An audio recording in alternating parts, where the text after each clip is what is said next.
好，添 Sir，好耐冇見啦。係真係好耐冇見。好多謝你接受我哋嘅訪問。今次嗱，上次咧我就做咗遺產規劃師之後，你就訪問咗我啦。咁今次咧就輪到我訪問翻你啦。咁我就希望了解多啲。究竟催眠治療係咩嚟啦，同埋哲學諮詢係咩嚟？因為我知道咧，你除咗係一個催眠治療師之外咧，亦都係一個哲學諮詢師嚟嘅。係啦，呢個哲學諮詢師對我嚟講係有少少陌生嘅。咁我都希望將呢一啲資訊啦，或者講多啲呢一方面嘅資訊，俾我哋遺產規劃平台嘅聽眾或者觀眾知道啦。咁就希望可以帶多啲由呢啲專業人士提供嘅知識俾我哋啲觀眾嘅。咁首先咧，我就想介紹下嗱，你有兩個身份嘅，咁你可唔可以大概同大家講下催眠治療師究竟係做啲乜嘢，而哲學諮詢師又做啲乜嘢？OK， 嗱，其實催眠治療咧就顧名思義就係做催眠啦。咁但係催眠係啲乜嘢咧？就好似我哋平時傾偈，或者我哋睇緊一套電影，我哋好專注落去。你試過好投入一套電影入邊噶嘛？但係你係唔會唔記得咗自己姓乜，但係你又真係好投入喎。咁呢一個狀態咧係一個催眠。咁同時我哋就利用呢一個狀態咧，去用一啲心理輔導嘅技巧，去幫人處理身心嘅問題。係嗱，因為一個人如果佢好唔開心，其實佢不斷喺度無限 loop，呢個咪就係一個催眠，一個負向嘅催眠咯。我哋就係幫佢利用呢個狀態調整嘅身心。好啦，咁哲學諮詢係乜嘢咧？哲學諮詢就係話，我舉一個例子，有人突然間踩到你一腳喎，跟住你可能好嬲，喂，你盲㗎咁傳統嘅可能揾原因嘅方式咧，就會話，你點解咁痛咧？係咪因為原生家庭有問題咧？係咪即係我哋去揾翻個原因咧？但係哲學諮詢就係會教你咧，不如你試下望下佢先，原來佢真係盲嘅喎。咁如果佢真係盲，你仲嬲唔嬲？咁我可唔可以咁講？催眠治療係理性啲嘅討論。哲學諮詢係一個唔係調轉，催眠治療係感性啲嘅討論，哲學諮詢就係理性啲嘅角度去講同一件事。我哋會話咧，可以咁講，可以嘅。催眠治療咧，我哋可以係一個比較感性嘅處理啦。但係同時我哋面對問題咧，我哋唔可以純感性噶嘛。咁哲學諮詢咧就係幫我哋睇清一件事啦。咁如果有客人上嚟揾你嘅時候，你點樣界定佢應該用催眠治療定係哲學諮詢啊？放心，呢個喺網站度佢已經篩選咗㗎啦。係佢，但係佢唔會識㗎嘛。即係譬如我遇到一啲問題，我都唔知咩叫催眠治療，咩叫做哲學諮詢。咁我唔會識得，喂，我行埋嚟添 Sir， 今次我要做哲學諮詢。咁你點樣篩選嘅咧呢件事？所以第一步，如果佢想了解多啲咧，係可以上香港催眠輔導中心嘅網站嗰度睇咗先好啦，其次咧就係，其實我哋每一個人咧，我哋都會有15分鐘嘅時間咧，大家傾下偈先。咁先了解咗佢嘅情況係適合邊一樣。因為其實無論哲學諮詢定係催眠治療啦，我哋都有個定位嘅，就係情緒之後用藥之前。當你嘅情緒出現問題，去到嚴重到需要食藥，OK， 中間嘅一個早期介入。咁我想問，暫時催眠治療又好，哲學諮詢又好啦，上嚟揾得你最多嘅啲人係有啲咩問題？呢個係由以前到永遠，我相信都係就係感情問題。真係感情問題。咁譬如金錢上嘅問題啦，多唔多？或者家庭方面嘅問題多唔多㗎？通常咧就會係本身係感情問題，連帶到有金錢嘅問題啦。即係例如我本身兩個人，我而家考慮緊離唔離婚，除咗佢對我好唔好之外，就係咁我有冇得分身家㗎？係啦，如果我令到佢即係發現到佢會有奸情喎，咁會唔會賠多啲啊？咁樣亦都會有啲諗就係，喂，萬一我而家即係離唔到婚，但係佢咁樣對我，哇！咁如果我死咗，咪益咗佢咁，都會有呢啲情況嘅。即係呢啲可能係慢慢先至發掘出嚟嘅。冇錯啦。你頭先講到分身家咧，我就同我哋嘅平台就好有關係啦。因為我哋係遺產規劃嘅平台啦，叫遺言啦，你都知道㗎啦。係啦。咁我想問啊。催眠治療，因為我都係你學生嚟嘅，咁我知道咧，其實喺遺產規劃嘅過程裏面咧，當大家喺度講屋企嘅家事嘅時候咧，咁一定會牽涉啲情緒嘅。咁我自己覺得催眠治療就好有用，咁所以就好多謝你當日教咗我一啲技巧啦。咁另外就係，如果喺遺產規劃嘅過程裏面，你覺得哲學諮詢幫唔幫到件事？幫到，因為哲學諮詢咧，就好似頭先個比喻咁，就係你俾人踩到個痛啊！你去望一望佢，你本身好嬲嘅，但係你望清楚佢真係盲嘅喎。咁你自然你嘅情緒其實都會舒緩，因為你發現到個 truth 啊，係又唔好話 truth，發現到個真相先啦。咁我哋就透過哲學諮詢咧，其實可以理性分析到你自己真正嘅需要係啲乜，就好似你哋可能就係幫佢做啲規劃，都係想令佢明白到自己想點，係啦。咁我哋哲學諮詢亦都可以幫到佢咧，喺面對一啲人生問題嘅時候，或者一啲我哋叫兩難，例如我俾大婆多啲，定俾二奶好咧咁，呢啲兩難嘅問題咧，都可以喺哲學度幫到手嘅。好，咁啊講完你嘅兩個專業啦，我想問下Tim Sir你自己嘅問題啦。好啊，你對遺產規劃有咩睇法？遺產規劃啊，你覺得係咩嚟㗎？你訪問過我，你應該大概知道。可能我冇你咁專業啦，我即係冇辦法講到遺產規劃係啲咩。喺你嘅印象中咧，就係我走咗之後，我走咗之後，到底我剩低嘅嘢點樣分咯？係啦，即係哪怕可能無論係 cash 啦、物業啦，還是係我幅相啦，咁到底係俾邊個咧？咁樣。咁呢個規劃，你覺得係幾時做㗎？應該唔會死後嘅，應該係生前嘅。係啦，冇錯。咁我想問下啦，嗱。你基本上有兩個身份嘅，咁你就係呢間中心嘅主持人啦，或者係老闆啦，其實係。咁你有個人嘅身份，有自己嘅屋企啦。咁我想問下你自己喺呢兩方面有冇好好做好規劃、人生規劃同埋遺產規劃？你覺得得㗎啦？我覺得我冇，但係我自從訪問完你之後，我開始覺得係需要，係需要嘅，係啦咁。可能你有兩個層面去睇喎，即係譬如你自己係老闆啦，如果你要去諗有啲咩事嘅時候，咦，其實你公司點咧？你啲客戶點，或者你啲員工點？有冇諗到呢一方面嘅問題？即係如果我走咗，係啊，我啲員工會去揾第二個，係啦，即係或者係你催眠或者係哲學諮詢呢個事業，有冇人可以又唔可以用繼承或者延續落去咯？如果你講公司層面咧，係公司層面先，我就覺得咧，即係而家應該就係你都識啦，即係我應該傳俾 Kenji，我又唔係好想俾佢喎。咁所以咧，我就喺度諗啦，陣間 Kenji 會睇到，咁你點算咧？Kenji 係佢學生嚟㗎，亦都係另一個催眠治療師。係啊，我係佢，我會好傷心㗎。我哋講咗好多年嘅呢樣嘢。我有一次話傳俾佢，佢話可能未必要咧，豈有此理。係啦，咁所以嚴格上嚟講咧，我覺得。我又真係冇得點諗，我問過我太太，我話如果我死咗咁你點啊？佢我第一時間執咗佢。哦，唔該晒，係啦咁樣。哦，咁即係佢都唔理你，完全唔理你就執咗佢啦。所以我唯一嘅要求就係將個骨灰抌落藍色多瑙河啫。呢個係你個人㗎啦，去到個人層面啦。個人譬如你對你太太啦，甚至係節節啦，節節係阿 Tim Sir 隻狗仔嚟嘅。咁你會點樣咧？即係你而家未做規劃喎，咁你覺得你而家應該做啲乜嘢？會令到佢哋日後好好咧？坦白講，我真係冇得點諗，因為冇理由係我諗佢，即係我好少可以諗，即係黑頭狗送白頭人㗎嘛，即係我好少可會諗呢樣嘢。咁啡色嘅你頭狗係，好少諗呢樣嘢㗎嘛。咁所以你問得啱，我又真係冇諗喎，我又真係冇諗，係啊。咁要諗下啦。好，由今日開始我哋我可以同你一齊去諗去做呢件事嘅。好，我哋咧有幾條特別嘅問題想問一問你嘅睇法嘅。嗱，咁首先就係催眠治療咧，可以幫到催眠治療可以幫到人釐清自己嘅諗法啦。咁例如係面對金錢同埋人生規劃嘅選擇。係。咁你覺得係可以點樣做啊？即係催眠治療點樣可以幫到呢兩件事啊？嗱，其實無論催眠治療還是哲學諮詢啦，我哋都係幫人哋咧去諗到底佢真正嘅需要係乜。因為人好多時候咧係我覺得我而家肚餓，我要食九大簋，但係事實上你係咪真係要食九大簋咧？你個肚係咪真係頂得住咧？咁呢個就係想要同需要有啲嘅落差。當我哋有落差嘅時候，就容易出現情緒問題㗎嘛。咁所以透過催眠咧，就係可能進入一個我哋叫做好集中嘅精神狀態啦，令到佢更加能夠有機會去感受或者反思到我係咪真係要呢樣咧？OK，咁所以哲學諮詢就可以幫我哋就係諗緊，我要幸福人生，我覺得我要食九大簋。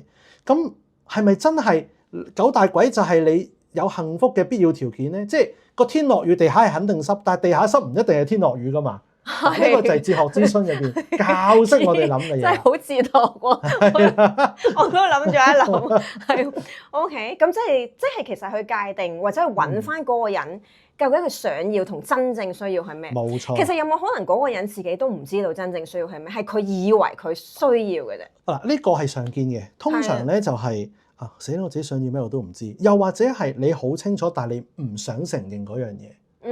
點解會唔想承認啊？即係例如，可能我話其實我覺得我應該要揀呢樣嘢，但係事實上我真係需要呢樣喎。但我揀咗需要嗰樣咧，可能人人都會話我㗎喎。咁我哋就會選擇可能有啲人可能心力弱啲，或者係比較太過在乎別人諗法嘅，我就揀咗一個呢個可能人人都符合晒所有人嘅期望，但係唔係我需要嘅。咁就會開始係悲劇嘅開始嗰時。但係你會透過啲咩揾到佢哋真正裡面嘅需要嘅咧？催眠加哲學諮詢，係啊，唔該晒，唔該晒。咁我想問到呢個突然間諗到嘅問題就係好多人咧，或者可能我哋好多嘅觀眾都會成日問嘅問題。其實催眠咧係咪真係會冇知覺嘅咧？催眠完之後就係我會將個銀行或者號碼講晒俾你聽，跟住你就會攞晒我啲錢。呢個係好多時坊間嘅人會問嘅問題。嗱，催眠治療去將一個人嘅存款密碼啦，有幾多個二奶三奶啦，或者氹到嗰個人可能做啲你好想做但係佢唔想做嘅嘢咧，呢一啲嘢全部都做唔到嘅。咁所以咧喺催眠嘅過程入邊咧，其實係全部人都非常清醒。你諗下，如果真係世界真係有一個技術係可以控制到你，俾晒啲嘢我，甚至乎扭轉你嘅諗法，喂，呢個其實政府應該禁咗啦，係咪？即係落降頭都未必得啦。即係冇咁神奇嘅。咁但係點解做完催眠治療之後咧，會可以改變到嗰個人嘅諗法嘅咧？即係譬如佢行入嚟嘅時候，可能遇到一啲問題嘅。咦？但係你做完催眠治療之後，我好似真正知道咗我自己係要啲乜嘢喎？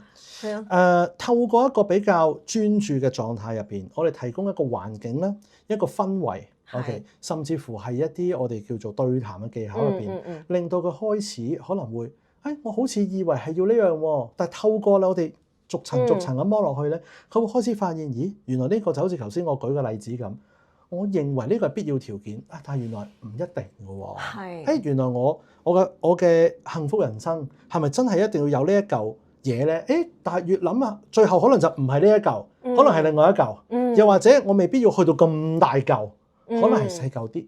OK， 其實就係透過對談啦，同埋一個專注嘅狀態去做。咁其實喺遺產規劃嘅過程裏面，如果我同啲客戶傾偈，我都可以用呢啲催眠治療嘅小技巧去揾出佢哋真正需要係啲乜嘢。冇錯，因為有陣時可能佢都係以為自己係想咁樣嘅啫嘛。咁但係其實你再問落去就唔係嘅啦嘛。係，絕對係可以咁樣做。絕對可以。非常之好啊！好啦，咁另一個問題咧，就想問下咧，通常咧啲客嚟揾你啦，咁有需要嘅時候都會帶住一啲人生困惑嚟揾你嘅，我相信大部分都係㗎啦。如果唔係都未必需要嚟做諮詢啦。咁我想問下呢啲人生困惑咧，係會關於財富啊、關係啊，定係尋找一啲人生嘅方向嘅咧？全部都有。反而咧比較多嘅，譬如如果純粹喺催眠治療嗰個版面嚟揾咧，好多時候可能啲感情問題。但係其實無論感情定係其他問題都好啦，經常會出現嘅就係兩難嘅問題。例如就係我覺得呢份工我唔係好中意，但係佢人工高。嗰份工咧，又好似所有嘢都 OK 啲，但係我又好擔心，唔知人哋點睇我喎。咁我點樣抉擇咧？咁比較多一啲兩難嘅抉擇。咁尋找人生方向多唔多㗎？都多嘅。多，尤其是而家，因為我諗尋找人生方向係即係由以前到而家啦，甚至乎我哋，就算我自己有陣時我都會不斷去吞緊，我係咪應該要咁做？即係好似我哋開機之前，我哋都講，我哋溫啲群組，哇嗌交嗰啲人，到底我有冇做錯咧？嗱，我幫個同學開個 group，可以幫佢做到宣傳，亦都鍛鍊緊佢。咁但係同時佢又好似好受傷喎，咁我應該接咗個 group 啊，定係應該繼續咧？咁我哋就會有陣時人生就遇到好多呢啲。咁我哋嘅催眠治療啦，或者哲學諮詢就係去疏解呢啲嘅問題。明白。好，咁另外咧就係想問下啦，哲學咧就講意義啦。咁做生意啦，因為你都係做生意，你要經營呢個中心都係生意，就講盈利嘅。咁你點樣去平衡價值同埋利益上嘅嘢咧？首先有價值、意義同埋有利潤咧係冇衝突嘅。我好相信一樣嘢就係，如果無論你係做任何生意，唔一定係做即係心理諮詢啊、療愈，任何嘅生意咧，你係純粹為錢而冇任何意義嘅話咧，其實你門生意係應該唔存在得超過1年嘅。理論上，即係你有啲似咩咧？如果係咁嘅話，就會係我即係斬，好包走咁。咁呢啲唔係叫生意，呢啲我又唔可以話佢唔好，但係你唔會長久咯。明白。所以我哋其實係要平衡，同埋要知道嘅係咩咧？其實唔係平衡添，係兩者係冇衝突嘅。即係你係只要能夠建立到一個有意義嘅生意咧，你係一定我相信啊，大富大貴我唔敢講，但係一定可以揾到食嘅。明白。即係其實我哋做遺產規劃都係一樣非常之有意義嘅嘢嚟嘅。咁好啦，最後一條問題啦，就係如果用哲學角度去睇遺產規劃，有咩諗法啊？你用哲學嘅角度去睇遺產規劃，我會咁樣諗嘅，就係如果用哲學去睇，就係如果我真係要做遺產規劃啦，我覺得係好處係咩咧？首先有一個專業嘅遺產規劃師幫我去睇我應該點樣分啦。咁如果用哲學嘅角度就係，咦我可能平時我就自己喺度諗啊，到底大婆對我好啲啊？係啊。定係細嗰啲，定係三房嗰個細路好似對我好啲喎，係咪？係啦，最慘就係咩？大婆唔知有二婆嘅存在啊嘛，係咪？咁到底我應該要點咧？咁但係多咗哲學思考，我哋就會諗啦。咦係喎，二奶即係二房啦，嗰碗湯係咪又真係可以換到我死後嘅全副身家咧？又好似冇咁誇喎。好啦，但係我哋會好亂啦。作為一個我哋。即係覺得應該點咧？咁但係如果加埋你哋有嘅遺產規劃嘅工具同埋分析咧，我相信咧可以更加釐清得到。原來去到最後最愛嘅都係原配咁樣。舉個例子啊，OK，即係其實係可能我當啦，遺產規劃師同你傾完偈之後有一堆嘢，咁就會令到你去諗，你用翻你嘅哲學分析，究竟你最愛係邊個咧？你應該點樣分咧？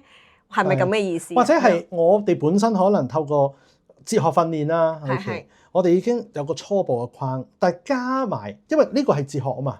但係如果我最終嘅目的係真係要安排我走咗之後，咁我啲錢啊、狗啊、相架啊，係咪先？咁到底俾邊個咧？咁我唔識得一啲譬如針對做呢樣嘢嘅技巧噶嘛。可能當你係正式做遺產規劃嘅朋友，可能係會幫到我。可能啲新嘅 idea，或者去令到我諗到一啲我諗唔到嘅嘢。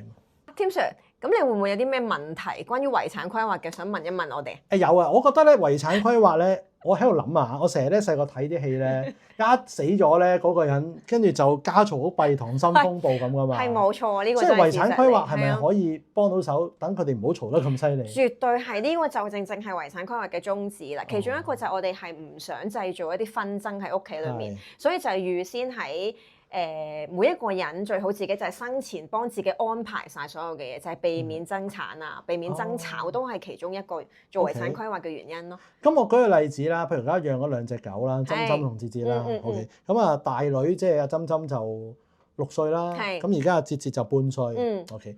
咁假如我走咗啦，但係原來我背後咧收埋咗個二房，係啦，冇人知嘅，係啦，Vincy 都唔知嘅，即係太太 Vincy 都唔知嘅。咁我可唔可以立一張平安紙，就係我想針針跟 Vincy，跟住咧二房就跟節節就跟二房，咁得唔得咧？絕對可以啦。咁當然你會可能有其他嘅資產一齊去做埋啦。咁你主要係你嘅意願，清清楚楚寫喺張平安紙度，揾律師有晒見證人咧，咁絕對係可以根據你嘅意願去做嘅。即係我係可以寫，譬如針針屋企所有嘢啦，就跟 Vincy，然後節節連埋佢個水兜，列嗰個籠，係啦，列明晒就俾二房咁都得嘅。絕對可以㗎，絕對可以㗎。OK， 喂，咁好啦，第二個問題就係咁如果佢好似阿攝影師姐姐咁樣樣，我一望到佢哇，好靚女嘅，好啦，但係我同佢冇住埋，乜都冇嘅。總之我就覺得哇，一見鐘情咗。我覺得我屋企收埋咗10個金幣啊，10個加拿大楓葉金幣咁樣嚇，我就寫俾佢啦，咁立個平安紙，又得唔得嘅咧？亦都得啊，冇問題㗎。呢個都係你嘅意願嚟㗎嘛，都係好似我頭先咁樣講啦。你必須要清楚咗跟足法律程序，揾律師，有2個見證人寫好就可以㗎啦。喂，咁但係如果譬如我寫咗係嘛，即係10粒金幣俾佢嘅咁，跟住咧我老婆突然間發現咗呢件事之後，唔得，佢憑咩啊咁樣？咁佢有冇權去阻止我留啲金幣俾佢嘅？嗱，佢又阻止唔到你㗎啦，因為到時你已經唔喺度㗎啦，應該係。咁但係咧，如果你係經過法律程序咧，佢就必須要遵守嘅太太。但係佢有機會咧，佢真係條氣好唔順、好唔憤氣，咁佢可能係揾律師、揾法官打官司打上庭。咁可能有好多唔同嘅藉口嘅，可能就係佢可能會挑戰你。喂，你當日寫嗰陣係咪飲醉酒？完全係唔清醒嘅情況之下寫嘅，咁係咪可以由呢啲法律漏洞咯？我哋叫做或者係呢一啲唔合法嘅嘢去推翻你張平安紙咯。其實佢係絕對可以咁做，不過你就要考慮下，可能佢揾律師啦、法官啦、嗰個堂費啦，佢要使嗰個錢係會仲多過你嗰10個金幣咧，究竟值唔值得咁樣做咯？哦，OK，係啊。好在我冇2、3房啫，就使咁多錢㗎，原來真係。係啦，冇錯，所以其實呢個都帶出咗遺產規劃嘅重要性啦。咁當然係除咗你，即係有啲唔係話2、3房啦，可能係多過一段婚姻嘅朋友啦，即係光明正大多過一段婚姻嘅朋友，有唔同嘅子女嘅，其實都要好小心，究竟啲知道啲遺產即係。完咗一段婚姻，跟住之後再有第2段婚姻，你可能2段婚姻都有仔女嘅，咁你可能心裏邊有個意願啊，究竟我呢邊嘅仔女分幾多，或者嗰邊嘅仔女分幾多？其實呢啲就一定要做得好好咯。即係甚至乎，如果唔光明正大得唔得嘅咧？唔光明正大都得嘅，只要所有嘢按照你自己嘅意願去做就得㗎。哦，係啦，係啊，因為你就算寫平安紙，全部你自己意願㗎嘛。如果你想分俾我都得㗎，冇問題㗎。係啊，只要你轉咗個以防係你，法律途徑寫得好好，按照程序去做張平安紙就可以㗎啦。哦，咁但係我想講嘅咧，就係我哋成日以為遺產規劃咧，就好多人一講遺產規劃就諗起只係平安紙，其實有好多好多嘅嘢喺成個規劃裡面嘅，除咗平安紙，只係一小部分，即係可能你聽過之前講嘅就係有一樣嘢叫持久授權書啦，就係當一個人可能失智或者簽唔到名嘅時候啦，如果佢個人簽唔到名，但係佢銀行好多錢咧，其實都用唔到嘅。咁持久授權書就可以幫到呢件事，或者係其實可能你有好多資產嘅，除咗呢間公司啦，收埋好多股票啦、金幣啦、現金啦、幾層樓啦，呢一堆嘢，究竟你而家嗰個組合係唔係好切合你而家嘅需要咧？即係又或者係可能啊，當年紀越嚟越大嘅時候，可能你拎住嗰一紮股票，其實係咪已經太冒險咧？其實我哋都會俾一啲意見或者建議你點樣再做過一個組合，係令到你自己可能若干年之後退休嘅時候會過得好好啦個生活，或者係亦都可以將啲錢傳承落去，俾可能留翻俾太太啦。雖然因為我知道你冇仔女，或者留翻俾其他屋企人咯。咁呢個就係整個遺產規劃嘅重要性。仲有一個問題，咁我想問，咁遺產規劃嘅收費咧，會唔會按照個案件嘅複雜程度而有所不同咧？絕對會，你真係太聰明啦！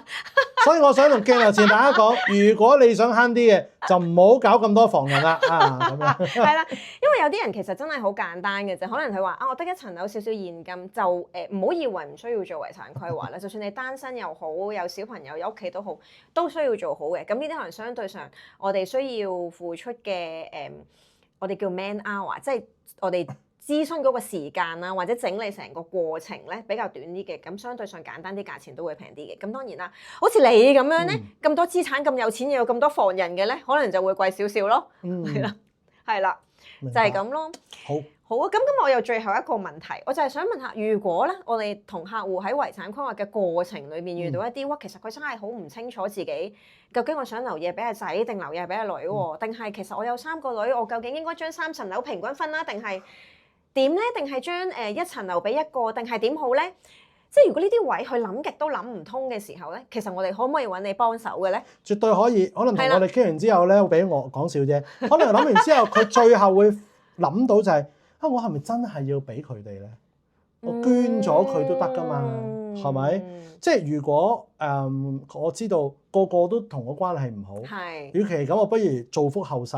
喂，有呢啲人㗎喎，我哋傾偈都係啊。我點解一定要留俾自己人咧？係咪？非常之好啊！咁所以大家如果喺遺產規劃嘅裏邊嘅過程裏面咧，有啲嘢揸唔定主意嘅咧，都可以話俾我哋聽。咁我哋就會邀請 Tim Sir 嚟幫大家手噶啦。好，今日咧多謝晒 Tim Sir 喺百忙之中都接受我哋嘅訪問啦。我知道咧 Tim Sir 咧周圍做訪問好忙噶喎，咁咧都希望啦喺我哋如果喺遺產規劃嘅過程裏面啦，遇到啲咩問題咧，其實咧我哋大家都可以邀請阿 Tim Sir 幫我哋手嘅。咁喺今日之後咧，我就正式咧可以邀請阿 Tim Sir 成為我哋遺言嘅合作伙伴啦。咁你有冇問題咧？冇問題。咁冇問題咧。咁另外就係咁完咗呢個錄影訪問之後咧。